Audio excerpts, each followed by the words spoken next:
नमस्कार दोस्तों, UP triple SC से आपके लिए जूनियर असिस्टेंट की वैकेंसीज आई हैं। इसमें आपको कब तक अप्लाई करना है, कैसे अप्लाई करना है, आपकी एलिजिबिलिटी क्या है और एग्जाम पैटर्न क्या रहने वाला है, सिलेक्शन प्रोसीजर क्या है आपका, सब कुछ हम इस वीडियो में कवर करेंगे।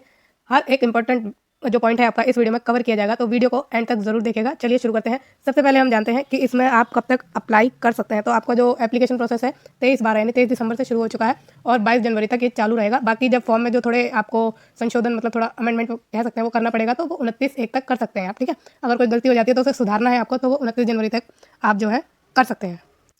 बाकी इसी डेट तक आप जो है अपना एप्लीकेशन फॉर्म भी जमा कर सकते हैं। वो तो आप साथ साथ में कर देंगे जब आप फॉर्म भरेंगे, वो तो है। अगर किसी कारणवश नहीं कर पाते तो वो 29 जनवरी तक आप कर सकते हैं। नेक्स्ट हम बात करें कि इसमें अप्लाई कौन कौन कर सकता है, ये ज़्यादा ज़रूरी है।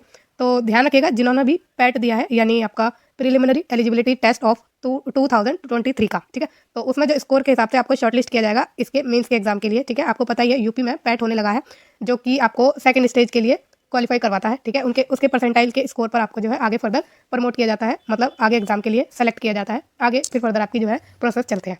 तो जिन्होंने भी ये दिए हैं एग्जाम वो भर सकते हैं इसको, क्या कहते हैं, इस पोस्ट के लिए। लेकिन जिनका भी पॉजिटिव में है, नेगेटिव में स्कोर नहीं है, उन्हीं को शॉर्टलिस्ट किया जाएगा। ध्यान रखिएगा, नेगेटिव वालों को नहीं किया जाएगा। और इसमें पूरा जो आपका ऑनलाइन एप्लीकेशन फॉर्म का चीज़ें हैं वो चीज़ें बताई गई हैं। ऑनलाइन आपका फॉर्म भरा जाना है, जिसका लिंक आपको इस वीडियो के डिस्क्रिप्शन बॉक्स में मिल जाएगा, वहाँ से जाकर आप जो है फॉर्म भर सकते हैं। ठीक, नेक्स्ट चलते हैं कि इसमें जो है आपके लिए और क्या क्या इंपॉर्टेंट चीज़ें हैं वो देखते हैं। फीस इसमें आपकी लगेगी सभी की 25 रुपये है। ठीक है, चाहे वो अनरिजर्व हो चाहे रिजर्व कैटेगरी हो, कैसी भी कैटेगरी हो, सबकी जो है 25 रुपये है। यहाँ आप देख सकते हैं सारी कैटेगरी के लिए 25 रुपये इन्होंने रखा है। और फिर यह है मुख्य परीक्षा हेतु परीक्षा शुल्क का भुगतान केवल मुख्य परीक्षा हेतु शॉर्टलिस्ट किए गए अभ्यर्थियों द्वारा ही अलग से किया जाना होगा। ठीक है, तो मुख्य परीक्षा हेतु शॉर्टलिस्ट किए गए अभ्यर्थियों द्वारा मुख्य परीक्षा हेतु परीक्षा शुल्क का भुगतान मुख्य परीक्षा का प्रवेश पत्र डाउनलोड करने से पूर्व किया जाएगा। तो आपको मेंस में करने के लिए आपको जो है ये एप्लीकेशन फीस जमा करनी है। अब अगर आपको कोई चीज़ें क्या कहते हैं सुधारनी है फॉर्म में, तो वो आप 29 जनवरी तक डेफिनेटली कर सकते हैं। इसमें ये पदों का विवरण यानी पूरा डिस्क्राइब किया है कि कैसे कैसे किस किस डिपार्टमेंट में कितनी वैकेंसीज है। तो हम यहाँ देखेंगे कि किस किस आपकी जो कैटेगरी है कितनी उनको मिली हुई है वैकेंसीज का नंबर। ठीक है, जैसे अनरिजर्व, एससी, एसटी, ओबीसी और ईडब्ल्यूएस को कितनी कितनी वैकेंसी मिली है हम वो देख लेते हैं। और परमानेंट आपकी ये वैकेंसी है। ठीक है, ध्यान रखिएगा, परमानेंट वैकेंसी आपकी है। तो चलिए ये जानते हैं सबसे कि ये कितनी कितनी वैकेंसी किस कैटेगरी को दी है इन्होंने। तो ये है, थोड़ा सा एंड में देख लेते हैं, थोड़ा सा आगे है क्योंकि काफ़ी डिपार्टमेंट है, सबको हम डिस्कस नहीं कर सकते। एक एक डिपार्टमेंट के लिए कैसे कैसे डिपार्टमेंट में कितनी कितनी वैकेंसी है वो चीज़ हम देखेंगे तो वीडियो काफ़ी लंबी हो जाएगी। तो डायरेक्टली हम ओवरऑल वैकेंसी देख लेंगे कि कितनी वैकेंसी किस कैटेगरी को है। तो जो आपकी जनरल कैटेगरी है उनको जो है 1099 वैकेंसी दी गई है, और आपकी एससी को 583 दी गई है, एसटी को 64 दी गई है, ओबीसी को 718 यानी 718 दी गई है, और आपकी ईडब्ल्यूएस की जो कैटेगरी है उसको 238 वैकेंसी दी गई है। और टोटल जो वैकेंसीज का नंबर है इसमें 2702 है। ठीक है, यानी 2702 आपकी टोटल वैकेंसीज है जूनियर असिस्टेंट की। तो काफ़ी अच्छा नंबर है, लेकिन इसमें भरेंगे भी काफ़ी ज़्यादा लोग, तो कंपटीशन तो टफ हो गई, लेकिन छटनी हो जाएगी पैट के थ्रू। आपको पता ही है पैट एक ऐसा एग्जाम हो चुका है कि उसमें भी जितने सबसे ज़्यादा जिनके होंगे उनके चांस ज़्यादा बन जाते हैं, क्योंकि परसेंटाइल को ज़्यादा मायने दे रहे हैं इसमें। बाकी इसमें जो शॉर्टलिस्ट होने के बाद मेंस में होंगे फिर जाके इसमें होंगे, तो अच्छा मौका है आपको जॉब पाने का।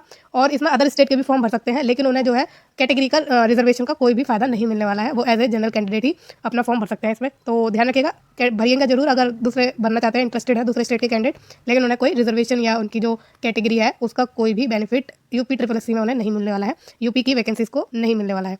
अब हम इसमें जानेंगे आपकी एलिजिबिलिटी वगैरह कि कितनी एलिजिबिलिटी आपको चाहिए, क्या एलिजिबिलिटी यानी एजुकेशन क्वालिफिकेशन क्या चाहिए आपको। तो आपके पास 12th होनी चाहिए। अब वो आपने उत्तर प्रदेश से की हो चाहे किसी भी गवर्नमेंट के स्कूल से की हो, इंस्टीट्यूशन से की हो, वहाँ की आपकी वैलिड होनी चाहिए, गवर्नमेंट की रिकॉग्नाइज होनी चाहिए 12th की आपकी सर्टिफिकेट। और आपको इंग्लिश और हिंदी दोनों की टाइपिंग आनी चाहिए। हिंदी में आपके 25 वर्ड पर मिनट की स्पीड होनी चाहिए, इंग्लिश में आपकी 30 वर्ड पर मिनट की स्पीड होनी चाहिए। और आपके पास एक सर्टिफिकेट होना चाहिए कंप्यूटर का CCC का। अब CCC नाइलिट का इंस्टीट्यूट कराता है, आपको पता है, या इसके कोई आपका इक्वलेंट कोई आपके पास सर्टिफिकेट है CCC का ही, तब भी आप इस फॉर्म को भर सकते हैं, लेकिन वो रिकॉग्नाइज जरूर होना चाहिए इंस्टीट्यूट। ठीक, फिर इसमें जो है आपका डिजायरेबल एलिजिबिलिटी भी है कि अगर आपने प्रादेशिक सेना में 2 साल की सेवा दी है तो भी आप इसमें अप्लाई कर सकते हैं। और बी सर्टिफिकेट है NCC का, तो आपको इसमें जो है अप्लाई करने का मौका तो है, और प्रेफरेंस आपको इसमें दी जाएगी आगे। अब आयु की बात करें, एज लिमिट की, तो आपकी जो एज लिमिट है वो 18 साल से 40 साल के बीच होनी चाहिए। बाकी एज रिलैक्सेशन कैटेगरी वालों को मिल जाएगा, यूपी वालों को। फिर चयन का आधार की बात करें तो इसमें क्या चीज़ें होने वाली है, बेस ऑफ सिलेक्शन वो देख लेते हैं। तो इसमें आपकी एक तो मेंस होने वाला है और एक टाइपिंग टेस्ट होगा, और आपका जो पैट है वो भी इसमें कंसिडर किया जाएगा मेंस में क्वालिफाई करने के लिए। ठीक है, मतलब मेंस के लिए क्वालिफाई करने के लिए। आगे चलें और बात करें कि इसमें लिखित परीक्षा हेतु परीक्षा योजना और पाठ्यक्रम, तो इसी पीडीएफ में आपको वो मिल जाएगा, आपका सिलेबस भी और आपकी एग्जाम पैटर्न भी। एग्जाम पैटर्न को हम यही डिस्कस करेंगे, सिलेबस आप ही देखिए ताकि आपकी तैयारी जो है आप अपने हिसाब से कर लें कि आपको पता चले कि हाँ इसमें ये आएगा और मेरे को ये पढ़ना है और इतने क्वेश्चन इसके लगाने हैं, ठीक है। तो आप सिलेबस अगर खुद देखें और खुद ध्यान से एनालाइज करें तो बेहतर होगा आपके लिए ही, आपकी जॉब पाने के लिए जल्द से जल्द। तो चलते हैं अब आगे। तो ये कुछ विशेष नोट है, क्या विशेष नोट है एक बार वही इसमें बताया गया है कि आपका पैट का जो स्कोर है उसके 15 गुना बच्चे इसमें बुलाए जाएंगे, ठीक है। तो एक बार हम पढ़ लेते हैं इसका है क्या ये। तो लिखित परीक्षा हेतु अभ्यर्थियों की शॉर्टलिस्टिंग उनके प्रारंभिक अर्था परीक्षा यानी पैट के स्कोर के आधार पर की जाएगी। विज्ञापित पदों के मतलब 2000 के 15 गुना 2700 प्लस जो वैकेंसी है उसके 15 गुना अभ्यर्थियों को अंतिम कट ऑफ अंक परसेंटाइल स्कोर धारित करने वाले समस्त अभ्यर्थियों को सम्मिलित करते हुए को मुख्य परीक्षा हेतु शॉर्टलिस्ट किया जाएगा। यानी टोटल जो वैकेंसी का नंबर है उसके 15 गुना बच्चे इसमें बुलाए जाएंगे, ठीक। तो अच्छा नंबर आएगा, कंपटीशन का ध्यान रखिएगा, तैयारी बेहतरीन तरीके से करिएगा। अब अभ्यर्थियों के लिए थोड़े महत्वपूर्ण बिंदु दिए गए हैं, इसको अब हम आगे बढ़ते हैं और जानते हैं कि इसमें आपका एग्जाम पैटर्न क्या रहने वाला है, वो सबसे ज़्यादा इंपॉर्टेंट है आपके लिए। तो ये चीज़ें आ गई हम कहाँ पर, ओके डिबार्ड। अच्छा डिबार्ड वगैरह वही आपको बताइए कि अगर आप किसी उसमें पकड़े जाते हैं चीटिंग करते हुए या कुछ भी तो आपको जो डिबार्ड किया जाता है तो वो चीज़ आपको पता है। तो ये आ गए हम कहाँ पर, इसके एग्जाम पैटर्न पर। कनिष्ठ सहायक कनिष्ठ लिपिक के रिक्त पदों पर चयन हेतु लिखित परीक्षा के संशोधित परीक्षा योजना एवं पाठ्यक्रम। तो सबसे पहले मैं बता दूं कि इसमें जो आपके क्वेश्चन का नंबर होगा वो 100 होगा, 100 क्वेश्चन होंगे और जो टाइम दिया जाएगा आपको 2 घंटे का दिया जाएगा। परीक्षा जो होगी मतलब जो आपका एग्जाम होगा वो वस्तुनिष्ठ एवं बहुविकल्पी होंगे, यानी ऑब्जेक्टिव टाइप के क्वेश्चन होंगे, एमसीक्यू टाइप के क्वेश्चन होंगे।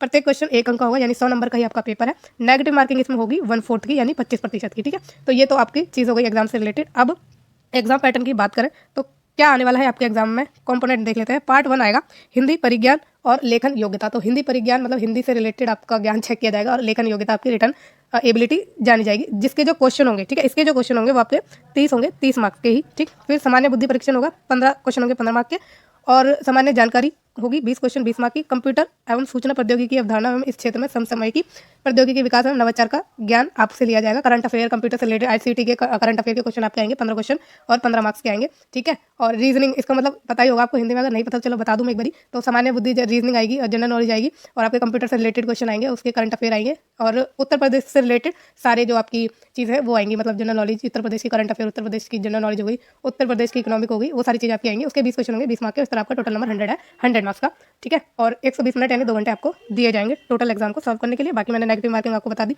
ये है आपका पूरा सिलेबस हिंदी परिज्ञान और लेखन योग्यता का। उम्मीदवारों से हिंदी भाषा का ज्ञान, हिंदी का ज्ञान जैसे मैंने बोला आपसे, उनके समझ एवं लेखन की योग्यता परीक्षण हेतु प्रश्न पूछे जाएंगे। यह प्रश्न पत्र जो है माध्यमिक शिक्षा परिषद उत्तर प्रदेश इंटरमीडिएट के स्तर का होगा, मतलब 12th के बेस का आपको हिंदी पूछी जाएगी आपसे।